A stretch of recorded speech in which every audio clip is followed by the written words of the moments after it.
Le silence du matin parisien fut brisé par une voix que je connaissais depuis qu'elle n'était qu'un murmure d'enfant. Mais aujourd'hui, à mes 74 ans, ces mots ont traversé ma poitrine comme une lame glacée. Débarrassons-nous de ma mère aujourd'hui. J'étais dans la cuisine de l'appartement à Montmartre, nettoyant les tasses du petit déjeuner, quand le portable de Damien a sonné sur la table. Ce n'était pas mon intention d'écouter, je n'ai jamais été une femme qui fouine. Mais quand vous entendez votre propre nom dans une conversation, vos oreilles s'accrochent automatiquement aux mots qui suivent. « Élodie, tu as entendu ce que j'ai dit ?» La voix de mon fils continua dans l'audio WhatsApp qu'il avait laissé jouer pendant qu'il prenait sa douche. Ma mère nous saigne financièrement. Ses consultations médicales, les médicaments, elle ne travaille même plus. C'est un poids mort dans cette maison. Mes mains ont tremblé. La tasse de porcelaine bleue, la même que j'avais offerte en cadeau pour son premier appartement, a glissé de mes doigts et s'est brisée sur le sol de marbre. Le bruit a résonné dans la cuisine comme un cri que je n'arrivais pas à laisser sortir. En plus, continua la voix enregistrée de Damien, maintenant plus basse, conspiratrice, tu sais comment elle est. Toujours à donner son avis, toujours à s'immiscer. Hier encore elle a suggéré que je cherche un autre emploi. Comme si elle savait quelque chose sur le marché actuel. Je me suis appuyé sur l'évier, sentant mes jambes faiblir. 42 ans. 42 ans j'ai consacré à cet homme. Depuis que je l'ai ramené de l'orphelinat Saint-Vincent, un bébé maigre et pâle que personne ne voulait adopter parce qu'il était né avec une petite tache de naissance sur le visage, une marque que j'ai toujours dit être l'empreinte digitale d'un ange. Alors voilà, chérie, la voix continua, implacable. On va lui parler ce soir. On va être ferme. Soit elle trouve un endroit où habiter, soit nous lui en trouvons un. On ne peut plus supporter cette situation. L'audio s'est terminé. L'appartement est redevenu silencieux, mais maintenant c'était un silence différent, lourd, suffocant. C'était le silence de quelqu'un qui venait de découvrir que toute sa vie avait été un mensonge. J'ai marché lentement vers ma chambre, chaque pas une éternité. Mes pieds nus foulaient le tapis que j'avais moi-même brodé pendant les nuits solitaires après la mort d'Henri, mon mari. Je me suis souvenu de comment Damien, alors âgé de seulement 8 ans, avait l'habitude de s'asseoir à côté de moi pendant que je brodais, me racontant l'école, les amis, ses rêves de devenir ingénieur. « Maman, disait-il, quand je serai grand, je prendrai soin de toi pour toujours. J'achèterai une grande maison et tu habiteras avec moi. » Où était ce petit garçon maintenant?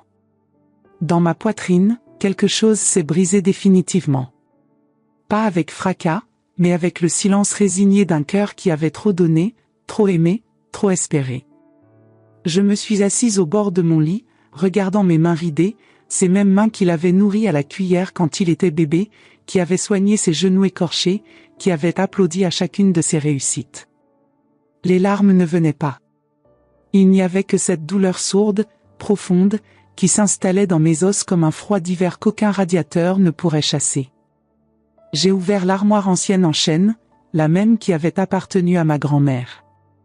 Là au fond, derrière les manteaux d'hiver que je porte rarement, se trouvait la boîte que je ne touche plus depuis des décennies. Une boîte simple, en carton jauni par le temps, mais qui gardait les secrets les plus profonds de mon existence. Avec des mains tremblantes, j'ai ouvert le couvercle. L'odeur de papier ancien est montée jusqu'à moi comme un fantôme du passé. Là se trouvaient tous les documents, l'acte de naissance original de Damien, les papiers de l'orphelinat, la lettre que sa mère biologique avait laissée avant de disparaître pour toujours. Mes doigts ont effleuré chaque document avec une tendresse douloureuse. Combien de fois j'avais failli tout lui dire?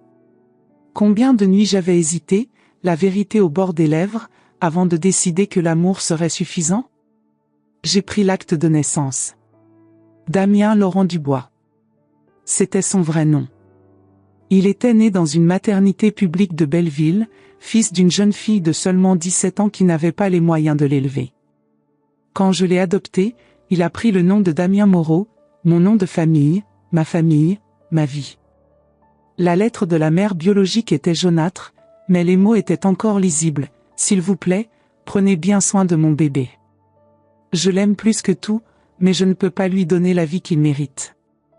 J'espère qu'un jour il me pardonnera. Je n'ai jamais raconté cela à Damien. J'ai pensé que l'amour suffirait, que la vérité biologique n'importerait pas face à tout le soin, la tendresse et le dévouement que j'offrais. Je l'ai élevé comme s'il était de mon propre sang, je l'ai aimé plus que beaucoup de mères aiment les enfants qu'elles ont portés. Mais peut-être que c'était une erreur. Peut-être qu'il avait le droit de connaître la vérité depuis le début. J'ai regardé par la fenêtre de ma chambre. Dehors, Paris continuait sa danse quotidienne. Les gens marchaient pressés dans les rues pavées, les cafés ouvraient leurs portes au mouvement matinal, les touristes prenaient des photos de la tour Eiffel au loin. La vie suivait son cours naturel, indifférente au tremblement de terre qui venait de se produire dans ma poitrine. J'ai également pris la plus ancienne photo que j'avais de Damien, un polaroid délavé de lui dans le berceau de l'orphelinat, à seulement 3 mois. Il était si petit, si fragile. Les autres bébés avaient déjà été adoptés, mais lui restait là, rejeté à cause de la marque sur le visage que j'ai toujours trouvé belle. Je me souviens du jour où je l'ai rencontré. C'était un samedi froid d'octobre. J'étais allé à l'orphelinat seulement pour faire une visite charitable, apportant quelques vêtements que je n'utilisais plus. Mais quand j'ai vu ce bébé seul dans son berceau, pleurant doucement comme s'il savait déjà qu'il n'était pas désiré, mon cœur s'est brisé. Celui-ci n'éveille pas beaucoup d'intérêt, avait dit la religieuse responsable, presque en s'excusant.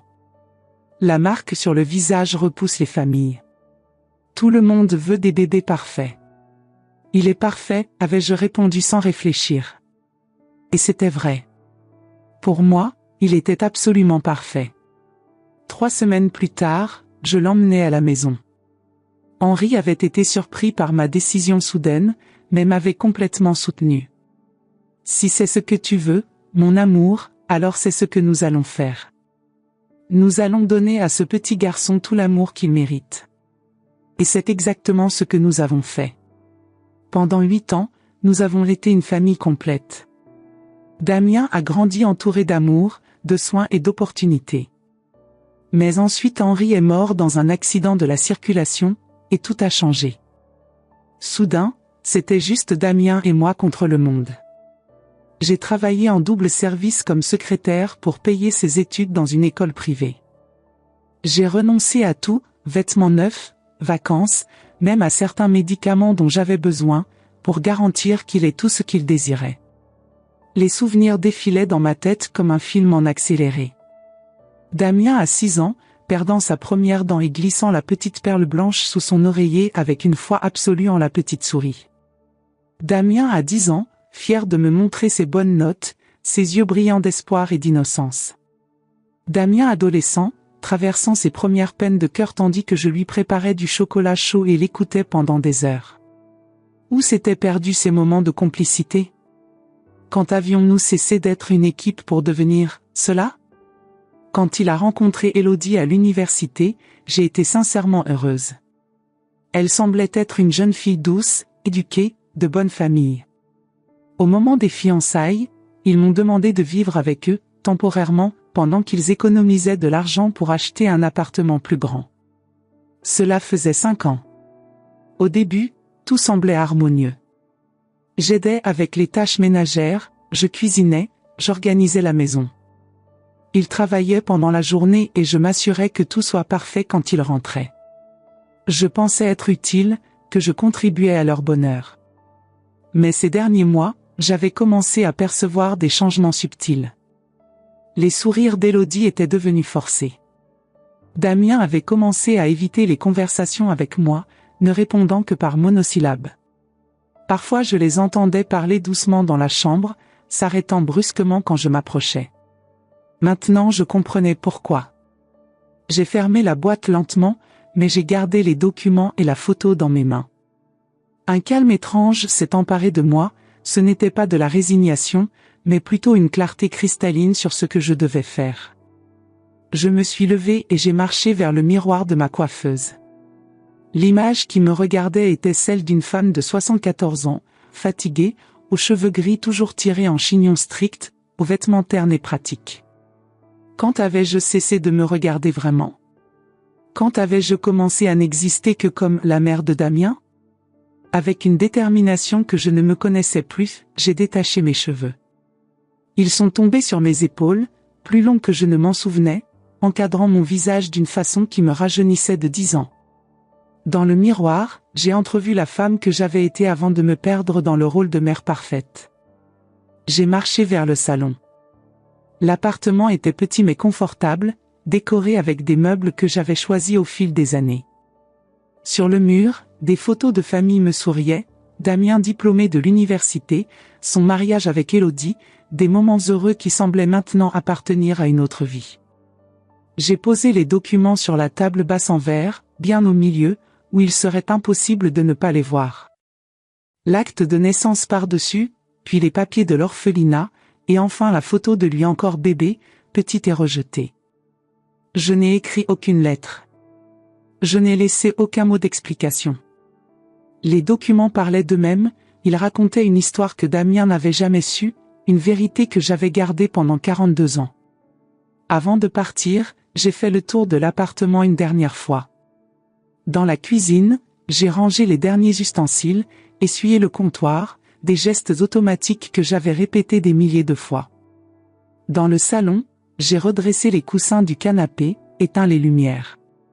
Puis je me suis arrêté devant la photo de notre famille sur la cheminée.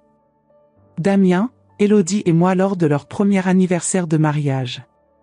Nous sourions tous les trois, mais maintenant je pouvais voir ce que je n'avais pas voulu voir à l'époque, mon sourire était le seul qui semblait vrai. J'ai pris mon manteau de laine grise, le même que je porte depuis des années, et mon sac en cuir marron. J'ai regardé une dernière fois l'appartement qui avait été ma maison pendant 5 ans, les photos sur le mur, les objets qui portaient tant de souvenirs. Puis, avec la dignité que j'avais apprise au cours de cette décennie de vie, j'ai ouvert la porte et je suis sorti. Je n'ai pas regardé en arrière. Le couloir de l'immeuble était silencieux, éclairé par la lumière pâle du matin qui filtrait par la fenêtre du palier. Mes pas résonnaient doucement sur le carrelage, chaque bruit marquant ma libération progressive. En descendant l'escalier, j'ai croisé Madame Dubois du 3e étage, étrangement, le même nom que la mère biologique de Damien. Elle m'a salué avec son sourire habituel. « Bonjour Madame Moreau, vous sortez de bonne heure aujourd'hui. »« Bonjour Madame Dubois » ai-je répondu avec un calme qui m'a surprise moi-même. « Je pars en voyage. »« Oh, comme c'est agréable. »« Pour longtemps ?»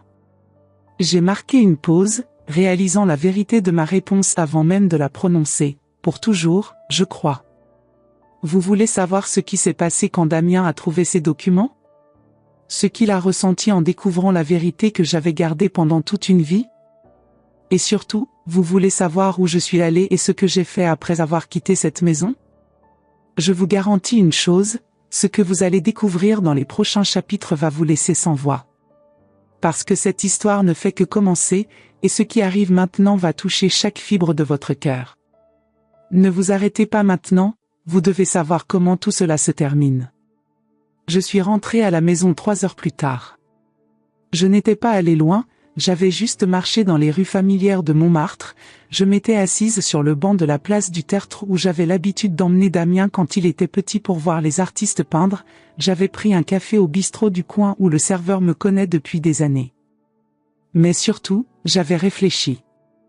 Réfléchi à tout ce que j'avais vécu, à tous les choix que j'avais faits, à tous les sacrifices qui me semblaient si naturels à l'époque. Quand j'ai ouvert la porte de l'appartement, j'ai entendu des voix agitées venant du salon. Damien était rentré plus tôt du travail, quelque chose de rare pour lui, qui prolongeait toujours son temps de bureau pour éviter le « climat lourd » de la maison, comme je l'avais entendu commenter avec Élodie quelques semaines auparavant. « Maman !» Sa voix a résonné dans l'appartement dès qu'il m'a vu. « Maman, où étais-tu » Il y avait quelque chose de différent dans son ton. Ce n'était pas de l'inquiétude, c'était de la panique. Je suis entré dans le salon et j'ai vu la scène que j'avais imaginée. Damien était debout à côté de la table basse, les documents éparpillés dans ses mains tremblantes. Élodie était assise sur le canapé, avec une expression qui mélangeait confusion et quelque chose que je n'arrivais pas à identifier, peut-être du soulagement? « Maman » répéta-t-il, et sa voix a flanché. Qu'est-ce que c'est que ça? Je l'ai regardé longuement. À 42 ans, Damien avait encore les traits du petit garçon que j'avais élevé, mais il y avait aussi autre chose, des rides d'expression dont je ne me souvenais pas, une dureté dans le regard que je ne reconnaissais pas comme mienne. Ce sont tes vrais documents, Damien, ai-je répondu avec un calme qui m'a surprise. Les originaux. Mais je ne comprends pas. Il tenait l'acte de naissance comme si c'était quelque chose de radioactif. Mon nom ici, ce n'est pas Moreau. C'est Dubois. Et cette femme? Marie-Claire Dubois, qui est-ce? C'est ta mère biologique. Les mots sont sortis simples, directs, sans détour. Après 42 ans à garder ce secret, c'était presque libérateur de dire enfin la vérité. Damien s'est laissé tomber dans le fauteuil, les papiers s'éparpillant sur le sol. Tu m'as adopté? Quand tu avais 3 mois. De l'orphelinat Saint-Vincent, à Belleville.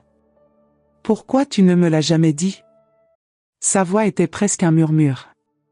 Je me suis assise sur le canapé à côté d'Élodie, qui restait silencieuse, observant tout avec attention. Parce que je pensais que ça n'importait pas.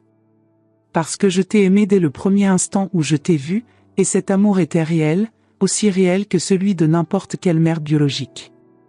Je pensais que ce serait suffisant. Suffisant? Damien s'est levé brusquement, marchant d'un côté à l'autre du salon. Toute ma vie a été un mensonge. Toute ta vie a été entourée d'amour, ai-je corrigé, sentant pour la première fois une pointe d'irritation. J'ai travaillé 2 emplois pour te donner une éducation de qualité. J'ai renoncé à tout pour garantir que tu aies toutes les opportunités. Je me suis occupé de toi quand tu étais malade, je t'ai consolé quand tu étais triste, j'ai célébré chacune de tes réussites comme si c'était mes propres victoires. Mais tu m'as menti. Je t'ai protégé. Ma voix a commencé à s'élever. Tu sais pourquoi tu étais dans cet orphelinat, Damien? Parce que personne ne te voulait. 6 familles t'ont rejeté à cause de la marque sur ton visage. Ta mère biologique t'a abandonné quand tu n'avais que quelques jours. J'ai été la seule personne qui t'a regardé et qui a vu la perfection là où les autres voyaient un défaut. Le silence qui a suivi était assourdissant. Damien a arrêté de marcher et m'a fixé, ses mains tremblant encore. La marque sur mon visage. Il a touché inconsciemment la petite tache sombre près de l'oreille, quelque chose que j'avais toujours complimenté, disant que c'était sa marque spéciale. Les gens m'ont vraiment rejeté à cause de ça. Cette famille, pour être exact. J'ai lu les rapports. Tous ont renoncé à l'adoption après t'avoir rencontré personnellement. Élodie a finalement parlé, Geneviève, je ne savais pas que. Tu ne savais pas quoi, ai-je demandé, la regardant directement. Que j'ai sauvé ton mari d'une vie d'orphelinat et de rejet? Que j'ai consacré toute mon existence à former l'homme avec qui tu t'es marié? Elle a baissé les yeux, clairement mal à l'aise. Damien s'est rassis, prenant la vieille photo de lui dans le berceau. J'étais si petit. Et si seul, ai-je complété. Tu pleurais toutes les nuits. Les religieuses disaient que tu sentais probablement le rejet, même en étant si jeune. Les bébés sentent quand ils ne sont pas désirés. Et toi, tu me voulais? La question était chargée d'une vulnérabilité qui m'a rappelé le petit garçon de 8 ans qui courait dans mes bras après l'école. Depuis la première seconde, ai-je répondu sans hésiter. Quand je t'ai vu dans ce berceau, seul et pleurant doucement, j'ai su immédiatement que tu serais mon fils. Ce n'était pas une décision rationnelle, c'était quelque chose de viscéral, d'instinctif. Comme si j'avais trouvé une partie de moi dont je ne savais même pas qu'elle était perdue. Damien a essuyé ses yeux avec le poing de sa chemise. Pourquoi tu me dis ça maintenant? Il était temps d'être complètement honnête. Parce qu'aujourd'hui matin j'ai entendu ta conversation avec Élodie sur le fait de vous débarrasser de moi. La couleur a disparu de son visage. Élodie s'est couverte la bouche avec les mains. Tu as entendu? A-t-il commencé, mais il n'a pas pu finir sa phrase. J'ai entendu chaque mot. Sur le fait que j'étais un poids mort. Sur les consultations médicales et les médicaments. sur comment j'interfère dans votre vie. Ma voix est restée ferme, mais j'ai senti des larmes brûler mes yeux. 42 ans à prendre soin de toi, Damien. 42 ans à mettre tes besoins avant les miens. Et tu me vois comme un fardeau.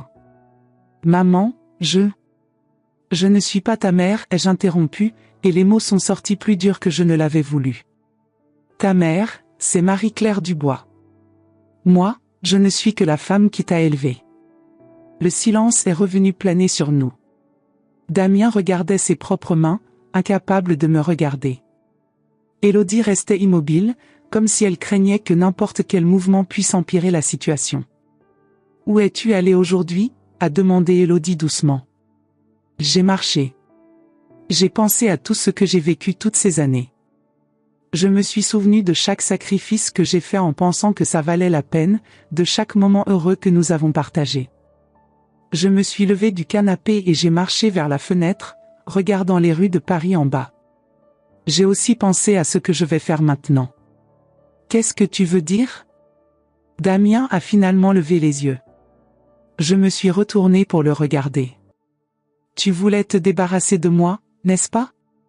Alors considère ton souhait exaucé. Non, maman, ce n'était pas. Arrête de m'appeler maman. L'intensité de ma propre voix m'a surprise. Tu as été très clair sur ce que tu ressens pour moi. Je ne suis pas ta mère, je suis un encombrement. Un poids mort qui interfère dans ta vie parfaite. Damien s'est levé et a fait un pas vers moi. Tu ne comprends pas.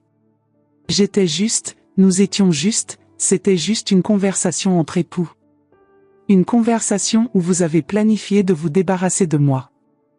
J'ai secoué la tête. Tu sais ce qui me fait le plus mal, Damien ? Ce n'est même pas le fait que vous vouliez que je parte. C'est que vous n'avez pas eu le courage de me parler directement. Vous avez préféré faire des plans dans mon dos, comme si j'étais une enfant incapable de comprendre la situation. Élodie s'est finalement manifestée. Geneviève, nous ne voulions pas vous blesser. Nous discutions juste des possibilités, en essayant de trouver une solution. Une solution au problème que je représente dans votre vie, ai-je complété. Je comprends parfaitement. J'ai marché vers la table et j'ai ramassé les documents éparpillés. Vous allez avoir le temps de tout digérer.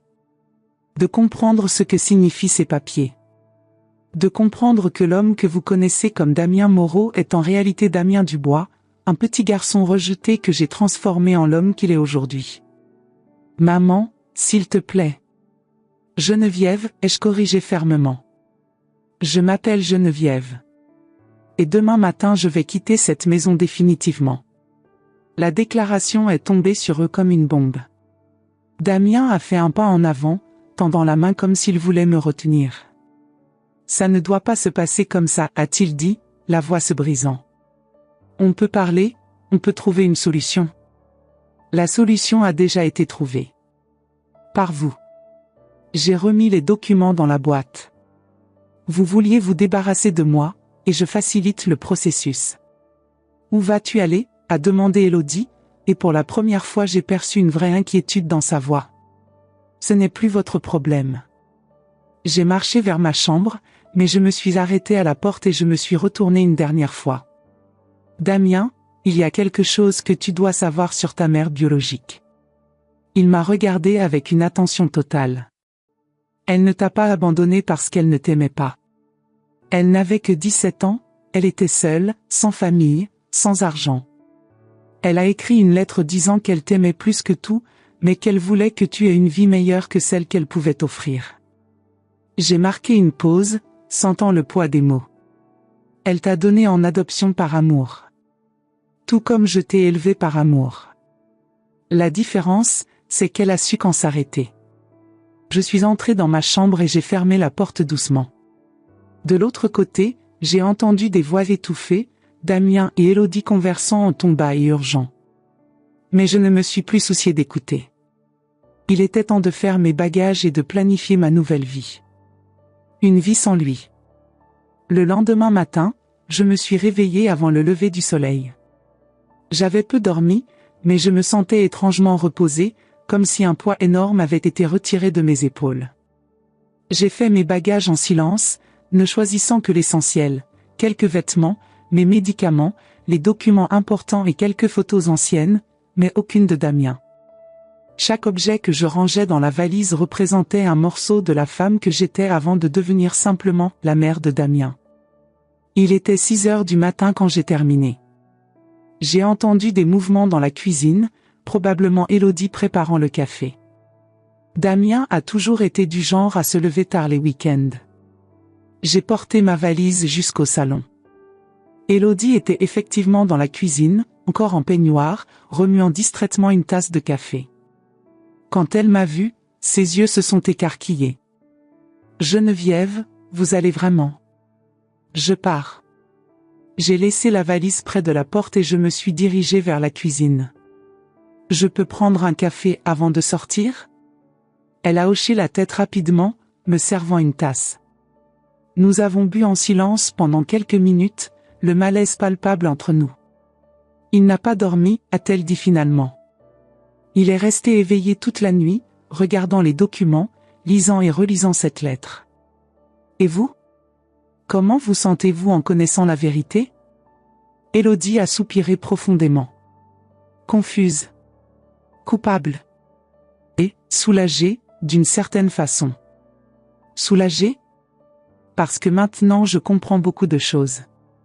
Pourquoi il a toujours été si peu sûr de lui, malgré tout l'amour que vous montriez ? Pourquoi il a tant besoin d'approbation ? Pourquoi il... Elle a hésité. Pourquoi il quoi ? Pourquoi il a si peur d'être abandonné ? Ça explique son besoin de tout contrôler, d'être sûr que les gens ne vont pas le quitter. Elle m'a regardé directement. Y compris vous. Perspective intéressante. Continuez. Je pense que, inconsciemment, il a toujours su qu'il y avait quelque chose. Et quand vous avez commencé à, eh bien, quand vous êtes devenue plus âgée, plus dépendante, ça a réveillé ses peurs les plus profondes.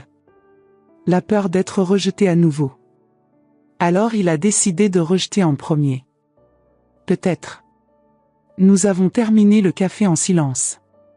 À 7h30, j'ai entendu des pas lourds dans le couloir, Damien s'était réveillé. Il est apparu dans la cuisine avec les yeux rouges et gonflés, les cheveux ébouriffés. Quand il m'a vu avec la valise dans le salon, il s'est arrêté net. « Tu ne peux pas partir » a-t-il dit, la voix rauque. « Si, je peux. Et je vais le faire. » « Pour aller où ? » ? J'ai déjà réglé ça. Et c'était vrai. Pendant la nuit d'insomnie, j'avais pris une décision qui m'avait surprise, mais qui avait un sens parfait. Maman ? Geneviève ? Il s'est corrigé, s'approchant lentement. Il faut que je te demande pardon. Tu n'as besoin de rien, Damien. Si, j'en ai besoin. Il s'est positionné entre moi et la porte. J'ai été un idiot. J'ai été ingrat, cruel, égoïste. Tu ne méritais pas d'entendre ces choses. Non, je ne les méritais pas. Mais peut-être que j'avais besoin de les entendre. Qu'est-ce que tu veux dire ? Je me suis assise sur le canapé, lui indiquant de faire de même. Damien, j'ai commis des erreurs aussi. De grosses erreurs. Il a froncé les sourcils, confus. Je t'ai trop protégé. Je t'ai trop aimé, peut-être. Je ne t'ai jamais laissé affronter les rejets, je ne t'ai jamais permis de développer la résistance émotionnelle nécessaire pour la vie adulte. Et surtout, je ne t'ai jamais dit la vérité sur tes origines. Mais tu l'as fait par amour ? Oui. Mais l'amour sans limite peut être aussi nuisible que le manque d'amour. J'ai soupiré. Tu n'as jamais appris à gérer les frustrations parce que j'enlevais toujours tous les obstacles de ton chemin. Tu n'as jamais développé d'indépendance émotionnelle parce que j'étais toujours là pour tout résoudre. Et maintenant, à 42 ans, tu as peur de t'occuper d'une femme âgée parce que tu n'as jamais appris à être vraiment responsable d'une autre personne. Le silence qui a suivi était profond. Damien regardait ses propres mains, digérant mes paroles. « Tu as raison », a-t-il admis finalement. Je suis un homme faible. Tu n'es pas faible, Damien. Tu es immature. Et ça peut se corriger, mais pas avec moi dans les parages. Je ne comprends pas. Je me suis levée et j'ai marché vers la fenêtre. Tant que je serai ici, tu seras toujours mon bébé. Tu seras toujours le petit garçon de l'orphelinat que je dois protéger. Tu ne deviendras jamais l'homme que tu devrais être. Alors tu pars, pour moi? Je pars pour nous deux. Je me suis retournée pour le regarder. Tu as besoin d'apprendre à vivre sans la femme qui t'a élevé. Et moi, j'ai besoin d'apprendre à vivre sans le petit garçon qui a défini mon existence. Élodie, qui était restée silencieuse, a finalement parlé. Où allez-vous, Geneviève? J'ai souri pour la première fois depuis des jours. Je vais en Provence. Chez ma sœur Claire. Damien s'est levé brusquement. Tu as une sœur? Oui. Elle habite dans un petit village près d'Avignon. Nous avons perdu le contact quand je me suis mariée et que j'ai déménagé à Paris, mais nous avons recommencé à nous parler il y a quelques mois. J'ai marqué une pause. En fait, c'est elle qui m'a aidé à prendre du recul sur ma situation. Tu lui as raconté. J'ai tout raconté. Comment j'avais perdu ma propre identité pour devenir seulement ta mère. Comment je ne savais plus qui était Geneviève Moreau à part la femme qui t'avait élevée. J'ai marché vers ma valise. Claire m'a offert une chambre chez elle et la chance de recommencer. Je vais accepter. Mais et tes médicaments? Tes consultations médicales? Damien semblait désespéré. Et si tu as besoin de quelque chose? Damien, j'ai 74 ans, pas 174. Je suis encore parfaitement capable de m'occuper de moi-même. En fait, je pense que je vais découvrir que je suis plus capable que je ne l'imagine. J'ai pris ma valise et me suis dirigé vers la porte. Damien m'a suivi. Quand vas-tu revenir? Je me suis arrêtée avec la main sur la poignée. Je ne sais pas si je vais revenir, Damien. Comment ça? Peut-être que cette séparation est permanente. Peut-être que c'est ce dont nous avons tous les deux besoin, toi pour grandir vraiment, et moi pour découvrir qui je suis sans toi. Les larmes ont commencé à couler sur son visage. Mais je t'aime. Tu es ma mère. Et je t'aime aussi. Plus que tu ne le sauras jamais. Mais parfois, aimer signifie savoir quand s'éloigner. J'ai ouvert la porte, mais avant de sortir, je me suis retournée une dernière fois. Damien, je veux que tu cherches ta mère biologique. Quoi? Marie-Claire Dubois. Cherche-la. Tu as besoin de connaître ton histoire complète, pas seulement la partie que je t'ai offerte. Et si elle ne veut pas me voir? Alors tu géreras ce rejet comme un homme adulte doit le gérer. Ça fera mal, mais tu survivras. Et tu en sortiras plus fort. J'ai souri avec tendresse. Ou peut-être qu'elle sera heureuse de connaître l'homme merveilleux que son bébé est devenu. Et si je découvre qu'elle ne m'aime pas?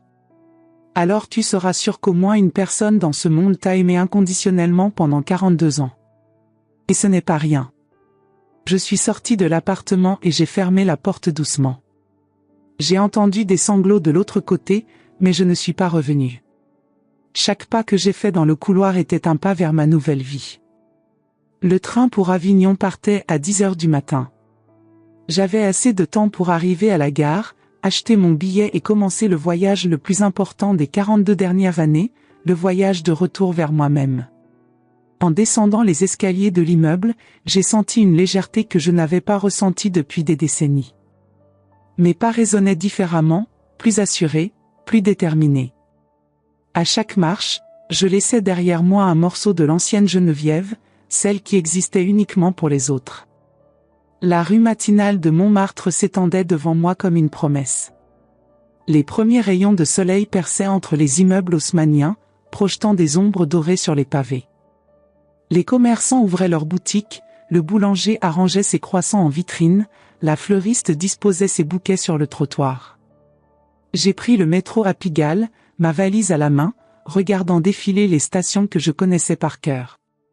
Châtelet, Saint-Michel, Odéon, chaque nom évoquait des souvenirs avec Damien, des sorties au musée quand il était petit, des promenades le long de la Seine, des moments simples d'une vie que je croyais heureuse.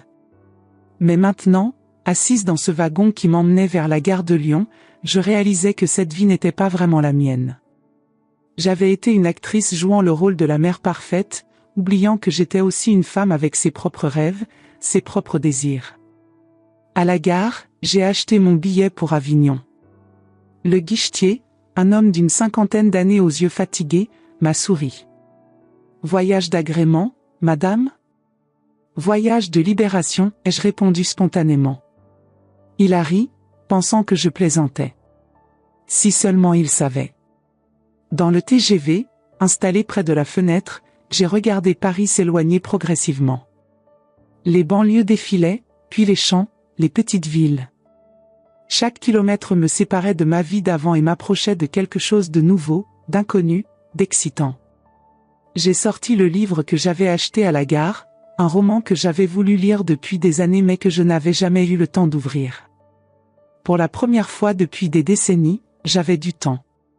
Du temps pour moi, rien que pour moi. Vers midi, mon téléphone a sonné. C'était Damien. J'ai regardé l'écran clignoter, hésitant. Puis j'ai éteint l'appareil. Pas aujourd'hui. Aujourd'hui était à moi. Le paysage changeait progressivement. Les champs de blé laissaient place aux vignobles, les toits d'ardoise aux tuiles rouges.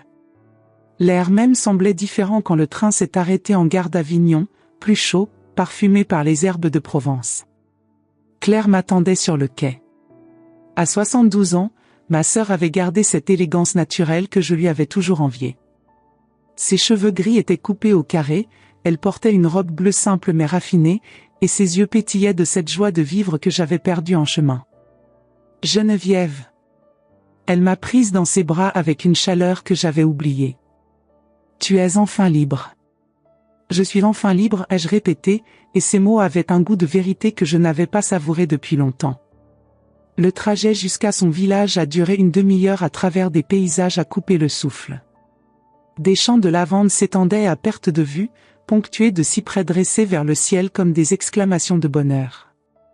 Au loin, les montagnes dessinaient un horizon bleu et mauve qui semblait tout droit sorti d'un tableau de Cézanne. « Tu vas voir », m'a dit Claire en conduisant, « ici le temps a une autre consistance. Plus dense, plus riche.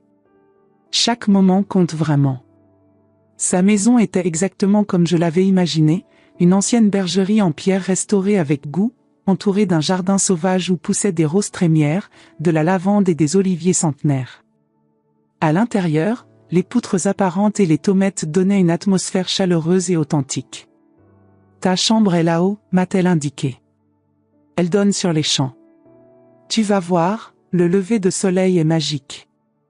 La chambre était simple mais accueillante, un lit en fer forgé, une commode ancienne, une table près de la fenêtre. Et cette vue, ces étendues violettes qui ondulaient doucement sous la brise, cette immensité qui donnait l'impression que tout était possible. Ce soir-là, nous avons dîné sur la terrasse sous les étoiles. Claire avait préparé une ratatouille avec les légumes de son jardin, accompagnée d'un petit vin local. Nous avons parlé de tout et de rien, de nos parents disparus, de nos souvenirs d'enfance, de la beauté de cette région qu'elle avait choisie pour sa retraite.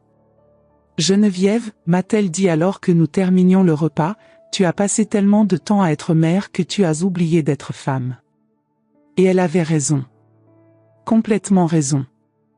3 mois se sont écoulés depuis que j'ai quitté Paris.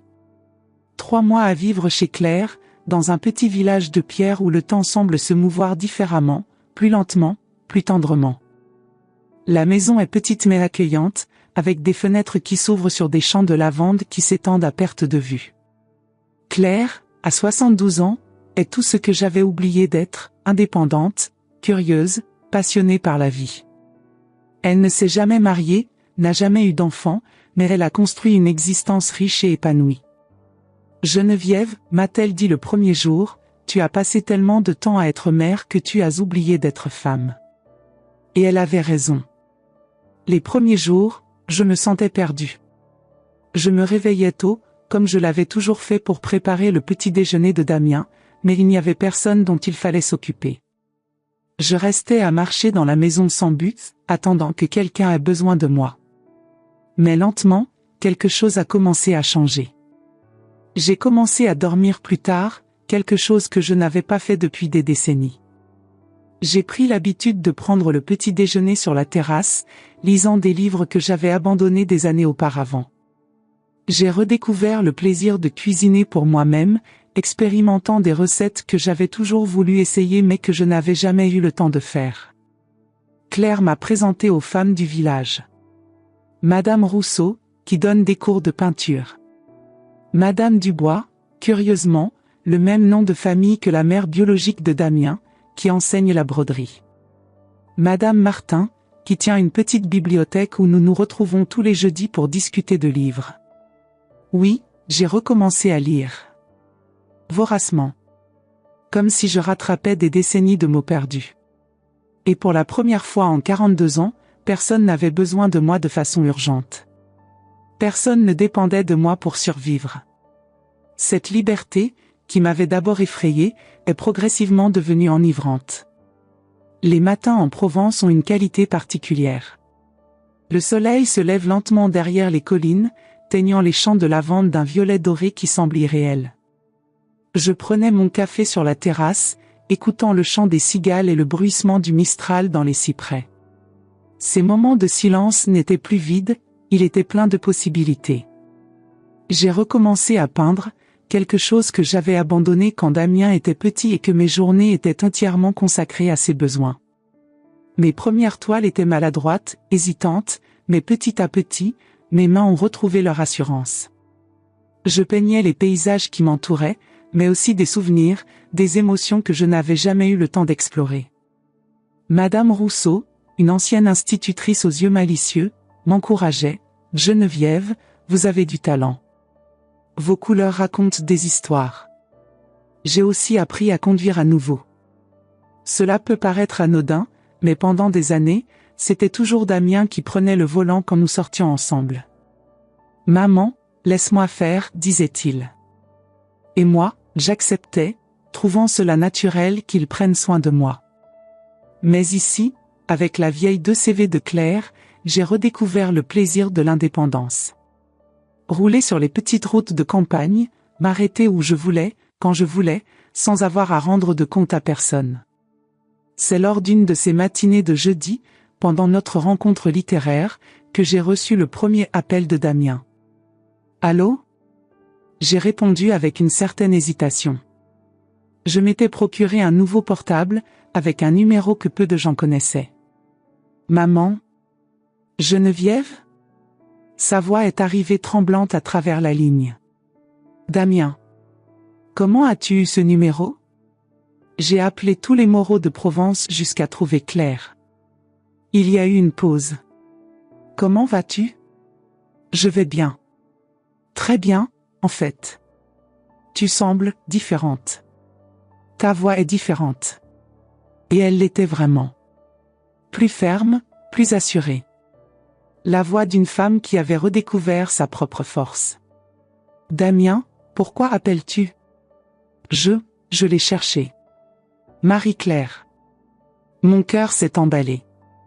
Et je l'ai trouvé. Le silence s'est étendu entre nous. Les autres femmes du groupe littéraire me regardaient avec curiosité, mais je me suis concentré seulement sur la voix de l'autre côté de la ligne. « Elle est vivante », a-t-il continué. « Elle habite à Lyon. Elle a 59 ans maintenant. Elle s'est mariée, a eu 2 autres enfants. Comment a-t-elle réagi quand tu l'as cherchée ? Elle a pleuré. Beaucoup. Elle a dit qu'elle avait pensé à moi tous les jours de sa vie. Sa voix a flanché. Elle avait gardé une photo de moi de l'hôpital. La seule qu'elle avait. J'ai senti des larmes brûler mes yeux. Et comment te sens-tu ? Confus. Reconnaissant. En colère. Triste. Tout à la fois. Il a soupiré profondément. Elle veut mieux me connaître. Elle veut que je rencontre mes demi-frères. Mais elle a aussi dit quelque chose que je n'arrive pas à oublier. Quoi ? Elle a dit qu'elle avait toujours su qu'elle avait pris la bonne décision en me donnant en adoption. parce qu'une mère qui avait vu ma photo à l'orphelinat et avait spécifiquement choisi un enfant avec une marque sur le visage ne pouvait être qu'une personne extraordinaire. Les larmes coulaient maintenant librement sur mon visage. Madame Rousseau m'a tendu un mouchoir, que j'ai accepté avec gratitude. Elle avait raison, ai-je réussi à dire. Geneviève, j'ai besoin de te voir. Damien. S'il te plaît. Je sais que tu as dit que peut-être cette séparation serait permanente, mais j'ai appris beaucoup de choses ces 3 mois. Sur moi, sur toi, sur ce que signifie vraiment aimer quelqu'un. Qu'est-ce que tu as appris? J'ai appris que tu avais raison. J'étais immature. Trop dépendant. J'attendais que tu résolves tous mes problèmes tout en me plaignant de ta présence. Sa voix est devenue plus ferme. Mais j'ai aussi appris que je te veux dans ma vie. Pas comme une femme qui s'occupe de moi, mais comme ma mère. Ma vraie mère. Damien.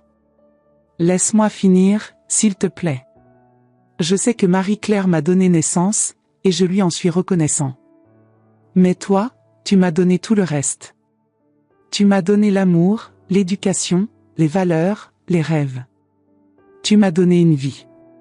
Et j'ai été un idiot ingrat qui a failli perdre la personne la plus importante de son existence. Le silence est revenu s'installer.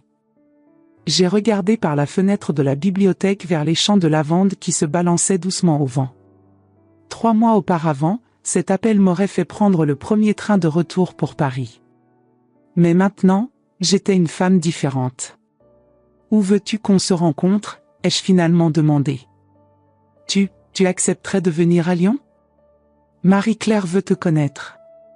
Elle veut te remercier personnellement. La proposition m'a complètement surprise. Elle veut me connaître? Elle a dit que toute femme capable d'aimer un fils adoptif comme tu m'as aimé mérite toute la gratitude du monde. Et qu'elle aimerait me voir avec les 2 mères que j'ai eu la chance d'avoir. J'ai respiré profondément. L'ancienne Geneviève aurait accepté immédiatement, anxieuse de faire plaisir, d'être là où on avait besoin d'elle. Mais la nouvelle Geneviève devait réfléchir. Je vais y réfléchir, ai-je répondu. Mais si j'y vais, ce sera selon mes conditions. Quelles conditions? Premièrement, tu comprends que je ne vais pas revenir vivre avec vous. J'ai construit une nouvelle vie ici, et elle me plaît. Je comprends. Deuxièmement, tu arrêtes de m'appeler maman quand tu es en colère contre moi et Geneviève quand tu veux prendre tes distances. Choisis et garde le même nom.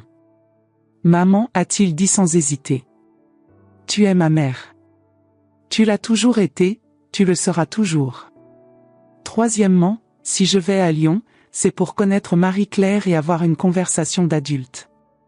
Pas pour résoudre les problèmes de ta vie ni pour être la médiatrice entre vous deux. D'accord. Et quatrièmement, tu me donnes 1 semaine pour décider. D'accord. J'ai raccroché et j'ai regardé les femmes autour de moi, toutes l'attendant avec impatience. C'était mon fils, ai-je expliqué. Il veut que je rencontre sa mère biologique. Madame Martin, la plus âgée du groupe à 81 ans, a souri. Et vous allez y aller? Je ne sais pas encore. Quel est votre doute? A demandé Claire. J'ai peur de redevenir celle que j'étais avant. La femme qui n'existe qu'en fonction de son fils. Geneviève, a dit Madame Rousseau doucement, vous n'êtes plus cette femme. Regardez-vous, ces 3 derniers mois, vous avez recommencé à peindre, vous vous êtes fait de nouvelles amies, vous lisez 2 livres par semaine, vous avez réappris à conduire. Vous vous êtes reconnecté avec qui vous êtes au-delà d'être mère. Elle a raison, a approuvé Claire. Et en plus, rencontrer la mère biologique de Damien peut être thérapeutique pour vous aussi. Ça peut vous aider à comprendre que vous n'étiez pas seulement une remplaçante, vous avez été choisie pour une mission. J'ai passé les jours suivants à réfléchir.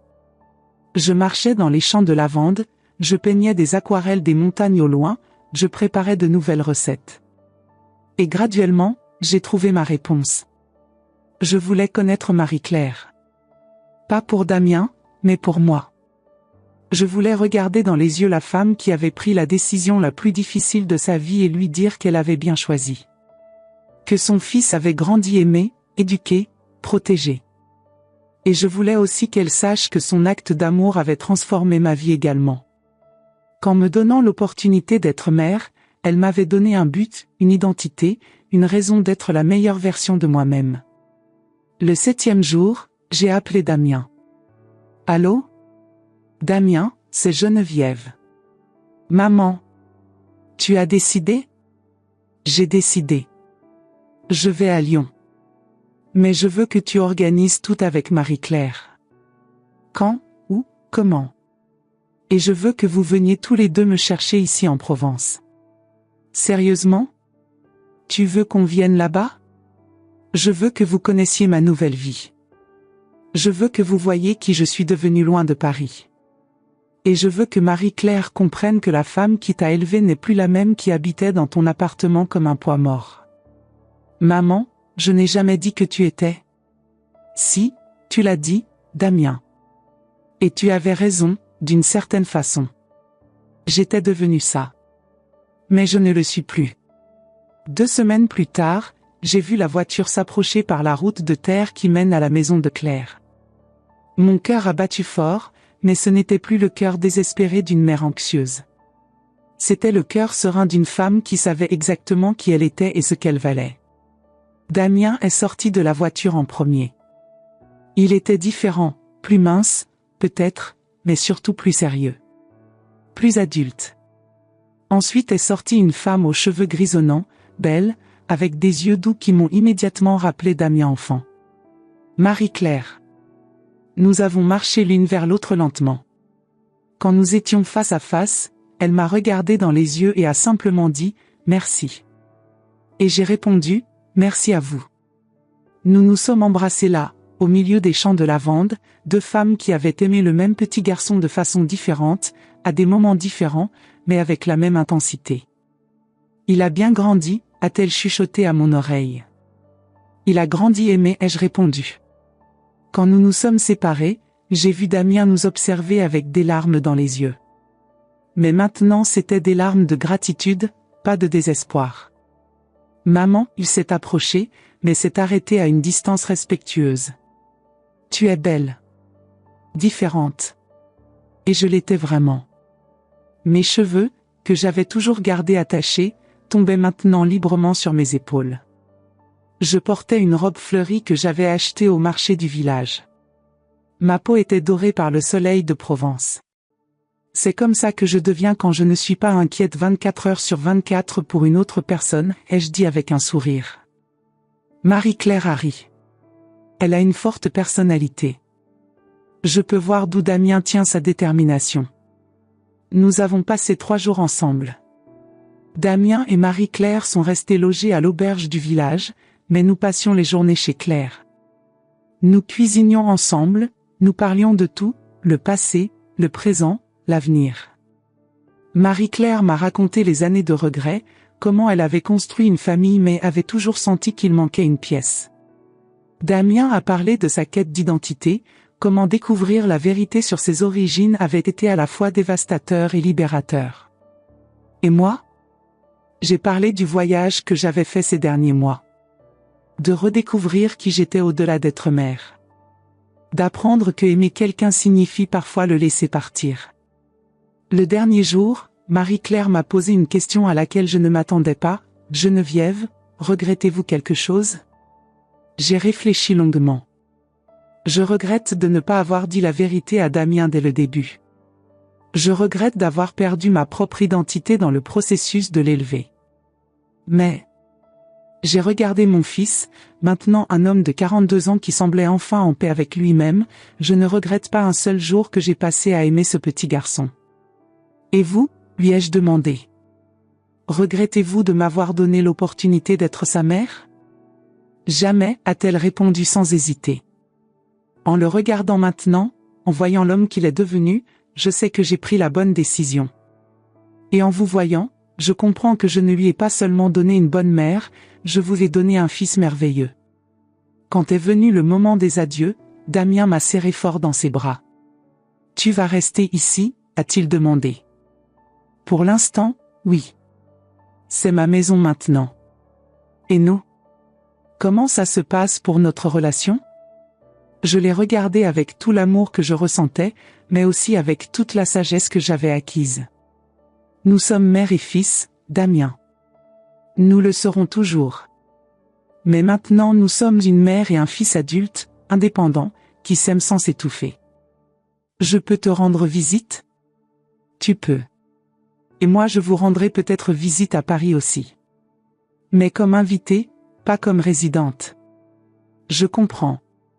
Il a souri, et pour la première fois depuis des années, j'ai vu le petit garçon heureux qu'il avait été. Je t'aime, maman. Moi aussi je t'aime, mon fils. Ils sont partis en fin d'après-midi, me laissant sur la terrasse de la maison de Claire. Le soleil se couchait sur les champs de lavande, peignant le ciel de rose et d'or. Claire m'a rejointe sur la terrasse avec 2 tasses de thé. « Comment vous sentez-vous » a-t-elle demandé. « Complète » ai-je répondu. Pour la première fois en 42 ans, je me sens complète. Pourquoi? Parce que j'ai finalement compris qu'être mère ne signifie pas se perdre dans son enfant. Ça signifie lui donner des racines pour qu'il puisse voler, et des ailes pour qu'il puisse revenir quand il le souhaite. 3 mois plus tard, j'ai reçu une lettre de Damien. Il s'était inscrit à un cours de développement personnel, il suivait une thérapie et avait demandé une promotion au travail, quelque chose qu'il avait toujours eu peur de faire. « Maman, écrivait-il, j'apprends à être l'homme que tu as toujours su que je pourrais être. Et c'est libérateur de savoir que je peux échouer, que je peux trébucher, que je peux être imparfait, et que ça ne te fera pas m'aimer moins. » J'ai souri en lisant ces mots. Il avait compris. Aujourd'hui, 1 an plus tard, notre relation est meilleure qu'elle ne l'a jamais été. Nous parlons chaque semaine, nous nous rendons visite régulièrement, mais chacun a sa vie, son indépendance, son identité. Et moi? À 75 ans, j'ai découvert que la vie peut recommencer à tout moment. J'ai mes livres, ma peinture, mes amis, ma maison au milieu des champs de lavande. J'ai un fils qui m'aime sans avoir besoin de moi, et une paix que je ne connaissais pas depuis des décennies. Parfois, quand le soleil se couche sur la Provence et que le parfum de lavande emplit l'air, je pense à ce matin où j'ai entendu l'audio qui a tout changé. Et je suis reconnaissante. Reconnaissante d'avoir entendu ces mots douloureux, parce que ce sont eux qui m'ont donné le courage de retrouver la femme que j'avais perdue en chemin. Aujourd'hui je sais qu'aimer vraiment, c'est savoir quand tenir et quand lâcher. C'est donner des racines et des ailes. C'est être assez forte pour laisser partir, et assez sage pour rester présente. Et surtout, c'est se rappeler qu'avant d'être la mère de quelqu'un, nous sommes des femmes complètes et entières par nous-mêmes. C'est la leçon qu'il m'a fallu 74 ans pour apprendre, mais qui a valu chaque larme, chaque douleur, chaque nouveau départ. Parce qu'au final, j'ai trouvé non seulement la paix avec mon fils, mais surtout, j'ai trouvé la paix avec moi-même. Si vous êtes arrivé jusqu'ici, c'est que mon histoire a touché quelque chose de profond en vous. Peut-être reconnaissez-vous en moi cette mère qui a toujours mis ses enfants en premier, ou peut-être voyez-vous dans mes erreurs les vôtres. La vérité, c'est que beaucoup d'entre nous arrivons à 70, 80 ans et découvrons que nous nous sommes perdus en chemin, que nous sommes devenus seulement les ombres des femmes que nous étions avant de nous donner complètement aux autres. Combien d'entre vous écoutent ceci maintenant en sentant un serrement dans la poitrine? Combien se reconnaissent dans cette Geneviève qui ne vivait que pour son fils, qui avait oublié ses propres rêves, ses propres désirs? Ou peut-être êtes-vous comme Damien, des enfants adultes qui ne se sont jamais arrêtés pour penser au sacrifice silencieux de leur mère. Quelle que soit votre place dans cette histoire, je sais qu'elle vous a bouleversé. J'ai besoin de savoir, si vous étiez à ma place, auriez-vous eu le courage de partir? De recommencer à 75 ans? Ou auriez-vous continué à vous sacrifier en silence, espérant que l'amour suffirait? Racontez-moi dans les commentaires, vos histoires, vos peurs, vos victoires. Parce qu'en partageant nos expériences, nous pouvons peut-être aider d'autres femmes à trouver leur propre courage. Et si cette histoire vous a touché comme j'espère qu'elle l'a fait, abonnez-vous à cette chaîne. Ici, nous parlons des vraies vies de vraies personnes, sans filtre, sans fin parfaite, mais toujours avec l'espoir qu'il n'est jamais trop tard pour recommencer. Parce que tant qu'il y a de la vie, il y aura toujours une nouvelle chance d'être qui nous sommes vraiment.